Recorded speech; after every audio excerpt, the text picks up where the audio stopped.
Hi friends, it's been a minute. I'm in my car. As you can see, vroom vroom. Why did I just do that? I haven't filmed in so long, okay? It's been a while. We know this. I am no longer a consistent girly, haven't been for a couple years now, which is crazy. I think the most consistent point of my YouTube journey was like before I moved out of my parents' house, before the pandemic, when my parents were never home and I was able to just like be creative and take advantage of filming while they were gone. Like I had a whole routine. They'd leave the house, I'd get up, I'd get ready, I'd do my filming, I knew when they'd be back, and I'd get my shit done, you know? Like I had so much fun with it. Wow, my battery's kind of low. That's annoying, the one time I filmed. Anyways, then I moved out and I was in just like this bad relationship with somebody that actually I feel like I want to talk about, because I never really talked about it. I talked about the breakup. I talked about what it was like coming out of it. I talked about like the narcissistic aspect of it. So I guess I had to talk about it. Yeah, it sounds like I talked about it. But I got a comment the other day because I posted this TikTok, right? It was like a swipe photo thing, right? And I got a comment the other day that was basically saying like, hey, can you talk more about this time in your life? And I realized I never really have, because it was a dark time. So that's a whole other tangent. Sorry, I just like went off track there for a second. My whole point was, I feel like when I moved out, my life was so wrapped up in that person that I was distracted by that relationship and just kind of would drop everything to like be there for him, because he was always in crisis mode. So like it was always something with him. So I felt like I had to like be strong and support him, because that's what he wanted, a strong woman like his mother. If a man says that, run, okay? Run. So not only that, but I think that I just felt so insecure in that relationship because of what he had put onto me, that it's like I always wanted to like feel chosen. So I would always be there for that person. Not only that, but I would be dragged down. Like I would be like put down all the time. So I didn't have the confidence to film. So that got me out of my routine. By the way, this is not even what this video is about. I don't even know how I got here. So because of that, I got out of my routine. I was living in Toronto, not downtown, but Toronto. And I just had this like creative block, and I couldn't understand why. Like I didn't understand what it was. I was like, I have the freedom, I have the time. I have fully pursued content creation as a career. Like I dropped out of school for this, and I can't even sit down and film a video without feeling like it's gonna be shit. And that like really messed with me. So I like stopped filming consistently. Then I moved downtown Toronto, and it looked fun from the outside. Like everything was so fun and amazing, convenient. Don't get me wrong, I had a lot of fun and I don't regret that part of my life. But oh my God, was I depressed. Like, oh my God, was I depressed. I was so miserable, guys. I was so miserable. I was really depressed when I was living downtown. Like, I feel like there was this moment of time, okay?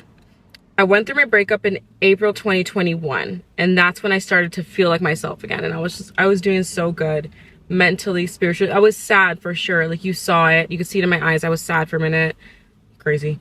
But then after like maybe a month and a half of like, you know, post breakup, man, I started to feel like a brand new bitch. I felt so good. I felt so like I was blossoming. I was like, I'm single, I'm pretty, I'm young, I moved out, I have a car. Like I just felt like I had all these great things, because I did.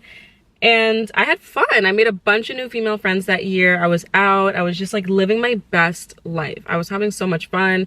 I had this new little fling that I was talking to, maybe like 2 or 3 months, 3 months after my breakup. I would say I gave myself 3 months, but because like the relationship was so bad, I really had grieved that person while I was with them, because I knew I didn't want that.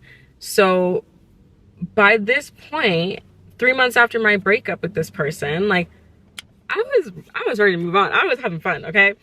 And I had this fling, and that was fun. I just remember feeling really good. So I was filming a lot at that time. I was filming a lot from April to like through the year. And then I met this other person. This one wasn't so much of a fling. This was a little more intense. And this guy, it's weird because this person like really motivated me to like get content done and like be a good creator and like was very like inspiring and creative, and you know, and like I feel like because this person didn't like unleash their own creativity, they were like living vicariously through me because they are a creative person, but it's like they're too afraid to go after it. I don't know why I keep saying they, he. So I was still posting and doing the thing or whatever, but because my life was in such chaos and I was making some more life decisions at this point, it was really hard to focus on filming. So then I stopped filming. I got wrapped up in other things. Next thing you know, it's been like 2-3 years since I've been like a consistent YouTuber, probably maybe even longer. And yeah, so now I am here making a video. Don't really know what it's about yet. I'm just talking, just yappity yap yap yap, as the people say. And I don't really have a purpose. All I know is that I miss YouTube so much and I can't wait to move out again so that I can focus on my content again, like moving alone, no more roommates, just me, myself, and I, and probably a cat. So I'm here, I'm in a car, and today I'm having like a little solo day. I have a lot of work to get done, so I'm going to be working on my laptop today. I am fully doing my like content creation now, as well as video editing and social media management. So I haven't been working like a 9 to 5 for a while, which has been so lovely. It's been amazing. I hate working. I hate working. Hate it.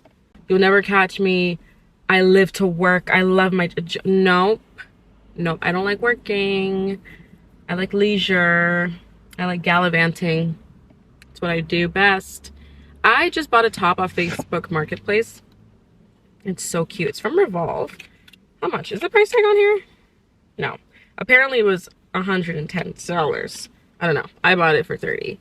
And it's so cute. I think it might be too big though. I want to try it on right now. Right now, but I can't. So this is the top. It's very like love and lights. Very free. Very free people. It's very pretty. The brand is Sindus. Never heard of it.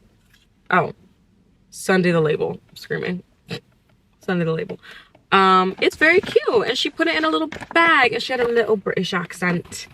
She was so cute. She was so nice. She was holding a baby. And her dog came up running. I get so scared of Marketplace, but then I've only ever had good experiences, thankfully.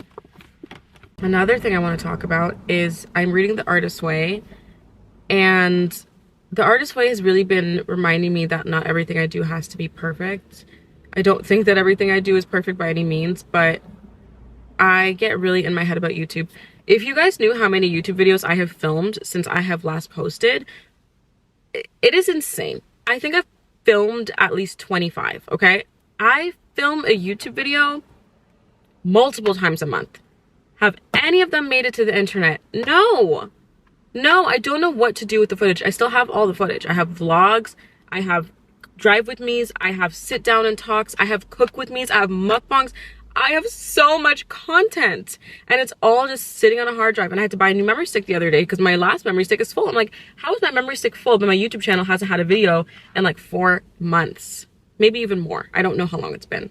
It just makes me so sad because I'm like, what am I doing? Like, why am I sitting on all of this content, you know? So if you see a video of me from Christmas, don't be confused. If you see a video of me from summertime, it was last year, just know that you might see some content that's just completely out of order. And yeah, so anyways, back to The Artist's Way. So I've been reading The Artist's Way, and it's kind of just reminding me, like, just post it, just share it, just do it, even if it's bad. So for example, one of the exercises in The Artist's Way, yes, I got a parking spot, is artist pages. And what the artist pages are, basically every morning you journal 3 pages before you start your day. So I literally roll out of bed, my journal is on my nightstand, I roll out of bed and I journal whatever is on my brain, okay? So essentially you're getting out all of the clutter before you start your day, before you look at your phone, before you do anything. The only thing I might do before I journal is pee and make a cup of green tea with cloves, chia seeds, lemon, apple cider vinegar, and collagen. And then I drink that while I'm doing my morning pages. So I'm still half asleep. Half the time it makes no sense, okay? It makes no sense. is mumbo jumbo, is that the saying? And a lot of times I don't want to do it. I'm not gonna lie, I don't want to do it at all. I'm like, what am I writing about? I had a good sleep, I'm sleepy, my eyes aren't opening, like it's just nonsense. But what I'm realizing slowly over time is like, sometimes just putting it out there can lead to something. You never know, right? And with YouTube, I think what I need to start doing, don't hold me to this, do not quote me because I might not do this. But what I feel like I need to start doing is just posting what I'm creating, even if it's bad, because I'll never forget, like the YouTube video that blew my channel up, my other channel, okay? The YouTube video that blew that channel up was, in my mind, a bad one. I had 14 minutes left until I had to go work my shift at Staples. I was like, I'm home alone today. I don't know if I'm going to be home alone for the next couple days because it's going to be Saturday, Sunday, Monday's a holiday. So I'm like, if I don't film today, I don't know if I'll be able to film for at least like another 5 days. And at the time I was pretty addicted to filming and like content and stuff like that. I literally was like, okay, what can I film? What can I film? I'm a beauty channel, but I already have my makeup done, my hair's done, like I can't really do anything. I'm already ready, so like I can't do Get Ready With Me. I'm wearing like, you know, my uniform in a bit, so I can't really do like an outfit video. So I was like, okay, zodiac signs? Zodiac signs. And I was like, ooh, what I hate about your sign. I hate Leos. I could talk about Leos. So on the whim, I set a timer. I set a 13-minute timer because I had to go in 14 and I need the extra minute to put my uniform shirt on. I set a 13-minute timer so that I would make sure that I could wrap up the entire video in 13 minutes. So I had the timer in front of me and my camera in front of me. I was by the window and I just started talking shit about signs. I used the first 30 seconds for the intro, the last 30 seconds for the outro, and the 12 minutes of time for each sign. So I dedicated 1 minute to each zodiac sign. And that video went viral. There's not many cuts in it, I don't think, because like I was talking so fast because I was just trying to get it done. The video went so viral, and for me at the time, I had like 68 subscribers. I think it hit like 55,000 views. And because that one did well, I'm like, I gotta do another one. So I did What I Love About Your Sign. That video did even more numbers. And then the next week, I'm like, okay, I gotta do another one. So then I made a video about Aquarius or something like that, or Capricorn, I don't know, whoever, some sign. And the next thing you know, it was a series. And then it was another series. And then boom, 100,000 subscribers. All off a video I didn't have time for, I wasn't that proud of, I completely rushed, I barely edited, and I didn't like. I was just like, whatever, I look pretty, so I posted it. And that video changed my life. Like, I might not be a millionaire living the dream YouTuber life that I wanted at that time, but it literally changed the trajectory of my life. I was in film school, I think, at that time, or maybe applying or something. I don't know what year was that? 2016, 2017. I was about to go to film school. I just got accepted, and because of that video, I started taking YouTube seriously, and it became my everything. Like, it became the thing that I was like the most passionate about, and that made me so happy. It was my hobby. It was what made me happy. I got so much gratification out of it. It was so fulfilling. I made money off of it. It was amazing. It was amazing. And then because of that video, I ended up like just doing YouTube and making money off that, and realizing that there were other possibilities outside of the reality that I thought that I had to have because it's what my parents said. Suddenly I became more open to the idea of like, oh, I don't have to do what my parents say. I don't have to do that. I can kind of figure things out on my own. Like, I don't know where I thought I was headed. Like, I thought I might work at a bank or something. So anyways, eventually that led to like all the stuff that I've talked about on my channel before. My battery's dying. Ah, no! Part 2, perhaps? My battery's dying. I don't know how much time I have, but yeah, sometimes you just gotta do it. You just gotta put shit out there and hope it sticks. And what was it my friend told me a long time ago? We don't talk anymore. We were really good friends for a couple of years. He always said, throw shit at the wall and see what sticks. He told me he made that up. Looking back, I think that's a saying, but I ate it up. I was like, wow, you're so smart. Throw shit at the wall and see what sticks. And I always think about that saying. Hope he's doing well. Hope you're doing well, man. I wonder if you remember that you said that. Yeah. I'm gonna have to talk about this more another day. I want to talk about my whole path. I don't know if anybody cares, but that little red battery signal flashing is giving me anxiety. I need to wrap this up. You know when people are giving their award speeches at the Oscars and then you could tell the music's getting louder and they're seeing like a timer and they start like talking fast? That's how this feels. It is. I could have finished my story by now, but I need to go. I need to go. I need to pay for parking, go to the cafe, and maybe this is the boost that I needed to get back on YouTube. Don't quote me. Don't quote me. Send me some words of encouragement, maybe, in the comments. Tell me how much you love me. Tell me how much you miss my content. Tell me how much, not me begging for validation. I wouldn't mind some, though. It might help. I don't know. Okay, well, this battery logo is stressing me out. I'm gonna go. It was nice catching up. Bye.